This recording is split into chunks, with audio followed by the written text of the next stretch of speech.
कि मेरी निगाह ने ये कैसा ख्वाब देखा है, जमी पे चलता हुआ माहताब देखा है।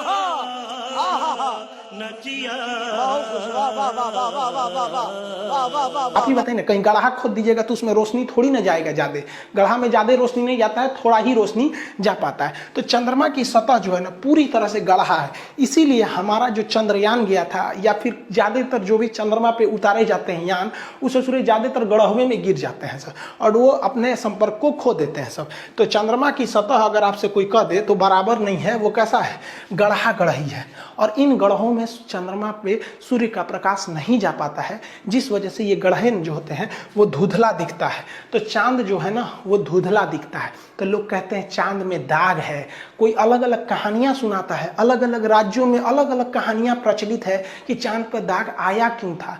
भैया चांद पे कोई दाग नहीं है, चांद पर गड्ढा है। जिस तरह से महिलाओं के या पुरुषों के यहाँ पिंपल्स निकल जाते हैं ना, किसी किसी का खौरा जाता है, कटहल की तरह हो जाता है, तो वो भी दाग की तरह हो जाता है। वैसे ही चंद्रमा पर भी है, यहाँ कोई दाग वगैरह नहीं है, उस गड्ढे में प्रकाश न जाने की वजह से थोड़ा सा धुंधला दिखता है। इंग्लिश में इसे क्या कहते हैं, मून कहते हैं, और हिंदी में चंद्रमा। उर्दू में क्या कहते हैं, इसे महताब कहा जाता है। कहते हैं ना कि मेरी निगाह ने ये कैसा ख्वाब देखा है, जमी पे चलता हुआ माहताब देखा है। समझ में आ गया कि नहीं। और यूट्यूब है, इस पे थोड़ा सा शायरी कम होना चाहिए, हमको लगा एप्लीकेशन है। चंद्रमा का बहुत महत्व है। सोच रहा बचपन में मम्मी क्या कहती है कि चंदा मामा, बचपन में क्या कहती है, चंदा मामा। और वही लड़कवा जब बड़ा हो जाता है ना तो मम्मी कहती है चांद सी दुल्हन लाएंगे। अरे ससुरा तूने, इसका मतलब तू मामा को दुल्हन बना रही है। अरे अरे भाई, ठीक कहने के लिए चंदा मामा दूर के पुआ पकाए खीर के। अभी तो हाल ही में करवा चौथ बीता है।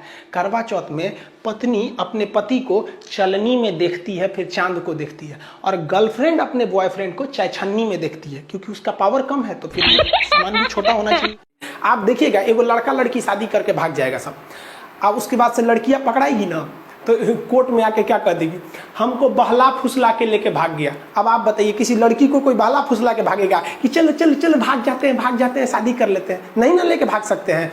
ऐसे कोई लड़की को लेके भागेगा, और देखो कौआ कौआ कौआ। अरे बहलाया फुसलाया किसको जाता है, जिसके पास बुद्धि नहीं है। तो हमारा कानून कहता है कि देखिए समाज को बेहतर बनाने के लिए जरूरी नहीं कि सब पे कानून बराबर लगे, किसी पे थोड़ा सख्त कर दीजिए, किसी पे कम कर दीजिए। इसका मेन मकसद है हिंदुस्तान को अच्छा रखना, इसीलिए इसको लाया गया है कि थोड़ा बहुत ऊंच नीच हो जाता है। देखिएगा लड़का लड़की अगर भाग जाएगा ना तो कोर्ट में लड़का का कोई ज्यादा वैल्यू नहीं दिया जाएगा, लड़कियां जो कहेगी वो सही हो जाता है। इससे क्यों रखा गया इस चीज को, ये एक तरह से जरूरी भी है, क्योंकि ज्यादा अगर बराबर कर देंगे ना तो फिर समाज में एक डिसबैलेंस हो जाएगा। आप देखिए कि राष्ट्रपति और राज्यपाल जो है इनका आता है अनुच्छेद 14, इसमें बड़ा कंफ्यूजन, ध्यान रखिएगा यूपीएससी में इससे क्वेश्चन पूछता है। इसमें दो तरह की बातें कही गई हैं। एक कहा गया है कि कानून के समक्ष समानता, यानी कानून के आगे सब बराबर है। इसीलिए कानून पे देखेंगे ना एक पट्टी लगा रहता है, औरत पे तलवार ली रहती है, तराजू कहती है कि हमारे आंख पे पट्टी है। अब तुम आगे राष्ट्रपति हो कि चपरासी हो, ऊंचे जाति के हो, दलित हो, मुस्लिम हो, जैन हो, कोई मतलब नहीं, गलती किया छपाक दे काट देंगे।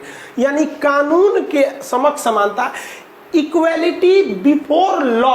बिफोर का मतलब पीछे नहीं, बिफोर का मतलब सामने नहीं, देखते अपोजिट मतलब सामने। तो कानून के सामने सब बराबर है। ये बातें सबसे पहले किसने किया था, एवी डेसी। एवी डेसी एक बहुत बड़े शास्त्री थे, उन्होंने ये बात को बताया था। ये यूपीएससी का क्वेश्चन पूछा है कि एवी डेसी का सिद्धांत कौन है, तो कानून के समक्ष समानता। इसी को फॉलो किया गया ब्रिटेन में। ब्रिटेन में कानून सबके लिए बराबर है, वहां की रानी के लिए भी, प्रधानमंत्री के लिए, सबके लिए भी। लेकिन अमेरिका के लोगों ने कहा कि ये गलत है, कानून सबके लिए बराबर नहीं होना चाहिए। जैसे मान के चलिए कि कोई 5 साल का लड़का है, वो क्लास 5, मान लीजिए कोई क्लास 5 साल का लड़का है, और कोई लड़का 20 साल का है, तो क्या एक ही कानून दोनों पे लागू कर देंगे। देखिए तो 5 साल के लड़के का टिकट ट्रेन में आधा लगता है, और 20 साल के लड़के का टिकट पूरा लगता है। अब अगर कोई सुप्रीम कोर्ट में केस ठोक दे इस आधार पर कि सुप्रीम कोर्ट आप बहुत बड़े कानून के रक्षक बनते हैं, ये बताइए हम 20 साल के हैं तब वो भारत के नागरिक हो, बचो है तो वो भारत का, ओकरा आधा का है लग रहा है, हमरा का है पूरा लग रहा है। समझ में आया कि नहीं आया। तो यही कहता है कि देखिए अमेरिका के संविधान में क्या कहा है, कानून का समान संरक्षण।